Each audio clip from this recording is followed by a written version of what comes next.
ikindi kintu cyantonze amasaha yarantonze. Murabona nyine iwacu ushobora kuvuga wenda hari ubukwe buratangira isaha iyi cyangwa ikintu runaka, ikirori se, cyangwa afite gahunda n'umuntu turi buhure isaha iyi, ukaba wakirenzaho iminota 5 cyangwa 10 cyangwa nyine igice cy'isaha n'isaha ikaba yagera. Iwacu birahari, nimba mbeshye mu byandike muri comment.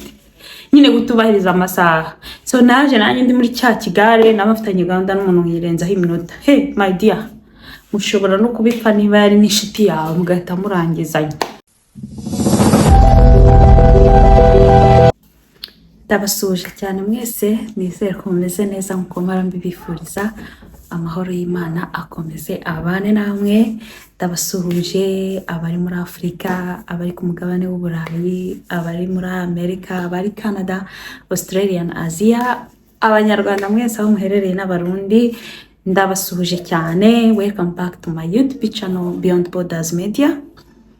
So rero mbere na mbere nkuko mpora mbigenza, ndabanza gushimira abantu mukomeje gukora subscribe, share, like na comment. God bless you. Imana ikomeze kubaha imigisha myinshi kandi ikomeze kubaha icyo imitima yanyu ishaka. So hari hashize iminsi ntabaganiriza, ntababwira utuntu nyine ni za nkuru zanjye za hano ku mugabane w'Iburayi, kuko akenshi niho nibanda murabizi. So hariho abantu bakundaga kumbaza ikibazo kimwe, bakambaza ngo ese nyigera i Burayi ni iki cyantonze cyangwa ni iki gishya nahabonye. So rero nje gusubiza icyo kibazo. Wenda ejo uzaza cyangwa icyumweru gitaha cyangwa ukwezi gutaha, kandi si Burayi gusa no ku yindi migabane, kuko burya imico ibitandukanye maybe uzabihasanga aho waba ufite kujya hose. Iki kintu uzakihasanga kandi si kimwe, nako ni byinshi. So uzabihasanga. Icyambere rero cyabanje kuntonda ni imirire. Ibintu byo kurya byabanje kunanira. Nashyikiye mu gihugu nyine bafite ukuntu bateka nyine n'indyo zabo ziri different n'iziwacu. So ibiryo biba bisa pe, hari ibirayi, hari makaroni, hari imiceri, hari imboga, hari inyama, hari amafi, ariko uburyo babiteguramo nyine nibyo byabaga bitandukanye n'uburyo bimenyereye iwacu. Bigatuma nyine binanira kubirya. Ariko nyuma nyine naje kugenda mbimenyera gahoro gahoro. Ntangira kugenda mbyumva nyine ndabirya. Kubwo bavuga ngo ugiye burya sazi azirya mbisi. So rero ibiryo naje kugeraho ndabimenyera. Icya kabiri cyantonze ni kuba ahantu bari kuvuga ikirimi udashaka kumva. Haraho nageraga avuga ati ni bari kumvuga cyangwa bakaba bari kuntuka ntabizi. Icyo kintu nacyo kiratonda. Iyo ugiye ahantu kumva bari kuvuga nyine ibintu utazi, uba wumva watakaye, uba ubona utazi nyine isi wibereyemo. Ikintu nacyo cyarantonze. Ikindi kintu cyantonze amasaha yarantonze. Murabona nyine iwacu ushobora kuvuga wenda hari ubukwe buratangira isaha iyi cyangwa ikintu runaka, ikirori se, cyangwa afite gahunda n'umuntu turi buhure isaha iyi, ukaba wakirenzaho iminota 5 cyangwa 10 cyangwa nyine igice cy'isaha n'isaha ikaba yagera. Iwacu birahari, nimba mbeshye mu byandike muri comment. Nyine gutubahiriza amasaha. So naje nanjye ndi muri cya kigare n'abafitanye gahunda n'umuntu yirenzaho iminota. Hey my dear, mushobora no kubipfa niba yari n'inshuti yawe mugahita murangizanya, kubera ko uba wamwiciye igihe. So rero bisaba nimba ufitanye n'umuntu gahunda uhagere mbere y'iminota 10 cyangwa 5 kugira ngo ya gahunda ibe. Niko nabonye babayeho. Icyo kintu cyo kumanaginga amasaha nkagerera ku gihe, ibintu byose nkabikora nyine ku gihe, byabanje kungora. Ariko ubu sigaye byubahiriza amasaha, gerera amasaha, nta bintu byo gukererwa.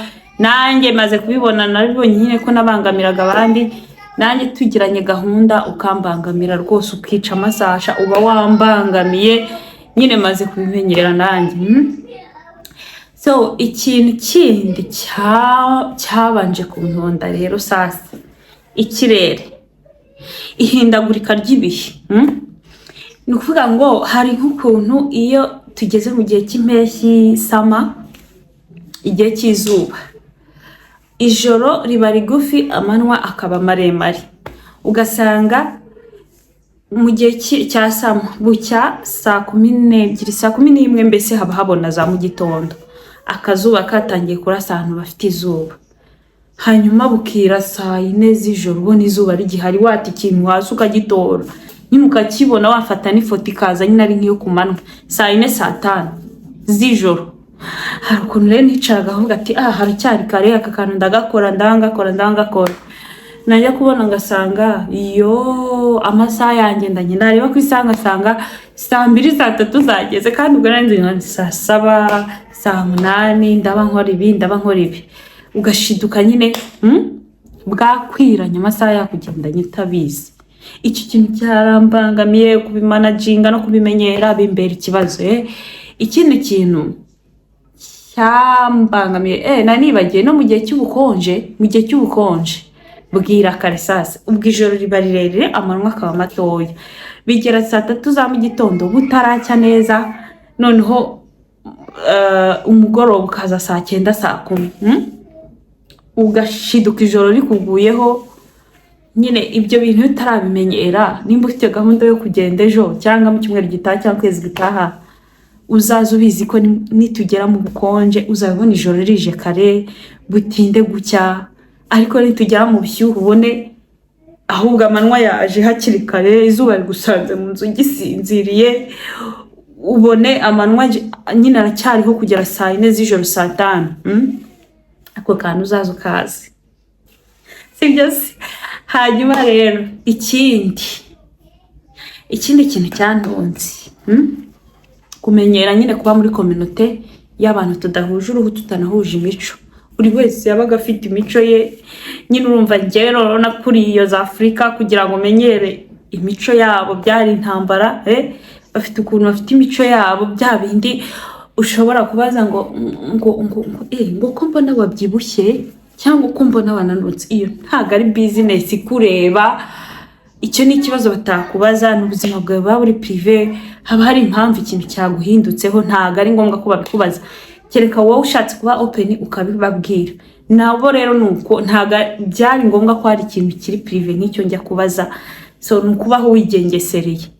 Ntiwabaza umuntu ikibazo nk'icyo kiri privé, ntiwamubaza ngo ko watinze kubyara, cyangwa kuki utabyara, cyangwa kuki udakurikiza uyu mwana, cyangwa ngo kuki mbese twatuntu kuki wananutse, kuki wabyibushye, ese ukora kahe kazi, se baguhemba gute. Ibyo ni ibintu udashobora kubaza. Cyangwa ngo kuki udashaka, ese ugira boyfriend, mbese umva Yesu ugira boyfriend ugira girlfriend, ibyo bintu barabyanga. Ibyo bibazo byose mvuze pe kubibaza uko umva ubuteye ubuye ku karere. Ikindi kintu cyantonze, kwa kundi utambuka nk'ahantu wenda ni inshuti ziwanyu cyangwa ku nshuti yawe, waba inshuti yawe ukavuga ngo ngo naranze gutambuka ku rugo ngo ntabasuhuje, ugahita nyine widumbukiza ukajya mu rugo rwabo batagutumiye. My dear, uhera inyuma y'urugi ugasona, ubwo nyine gahunda uba ufitanye nabo. Urahahera ukahahera. Nanjye pe ubu ngubu nyine uje hano tutabiziranyeho, ntabwo mukingurira, nta gahunda tuba dufitanye. Ubwo nyine waza ugasona ugasubirayo.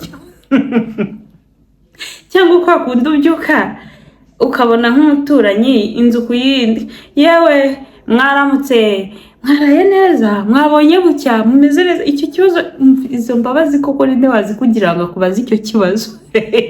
So rero community zari zitandukanye. Ikindi kintu ntabwo ushobora gufotora umuntu atabishaka. Niyo mpamvu no gukora utuvlog bingora. Umuntu ashaka kubona ko umukameye atabishaka akagusibisha ibintu kameye, cyangwa akaba yanakujyana mu nkiko. Ntiwafotora umuntu atabishaka, ntiwakamera umuntu atabishaka. Nyine ubwo buzima bwo kubaho wigengesereye yo bwarantonze burantonda ariko finally nyine naje kubimenyera. Naje kwimenyera. Ikindi sasa amaweda iyo ubukonje buragukubita ugasigara bugata ariko si ibintu biki banyarwanda. Iyo tugeze mu gihe cy'ubukonje nabyo biratondana ntago ubimenyereye ugasanga arwaye ibyanjine amagripe inkorora idashira umutwe kubera ubukonje. Ikindi rero ukuntu udashobora gufata kuri telefone yawe uri mu kazi nabyo biratonda. Iyo wamaze kumenyera telefone uri addicted na phone umva ntago company nyinshi ntago zemera umuntu ukora na telefone. So ako kantu uzaza ukazi nimba ufite visa yo kuza kubina cyangwa ufite visa yo kujya mu kazi uzabizi ko iwanyu uzajya bavugisha ari uko ugiye mu kabreak nabwo ubona iminota ikubanye mikeya uzabavugisha ariko utashye mu rugo. Ikindi kintu cyanone yo ni gukoresha amamashini. Gukoresha amamashini, imashini ifura, imashini yumisha imyenda, imashini yoza ibyombo, imashini kubura. Ibi bintu by'amamashini rwose ni mungore nabyo narinzi nyine nakomeza amamagara ati nyereka harya abapressa ni iyihe buto ndi gukoreho. Ntabwo byoroshye mwabantu nyine ubuzima burahinduka completely ugasanga wisanze muri situation y'ubuzima nyine utarumenyereye ukabona ibintu byose byagucanze ukabona byagutonze. So rero ntabwo byoroshye. Ikintu cyanonze nyine ni ukubaho ni mama nka ni papa ibyo byose akabikora. I'm talking with friends, okay? Go back to dad, okay? Good boy. So rero ntabwo biba byoroshye iyo uhageze biragutonda. Enrique, stop it. Go back. Go. So ntabwo biba byoroshye guys. Niba ufite gahunda yo kuza i Burayi utu tuntu mvuze tw'utudetaye tuzagutonda twongere tugutonde bizagutonda rwose. So rero nicaye ndavuga ariko se reka ndebe ikintu mbwira abakunzi banjye bo kuri YouTube reka mbabwire mbasangize nk'udu story.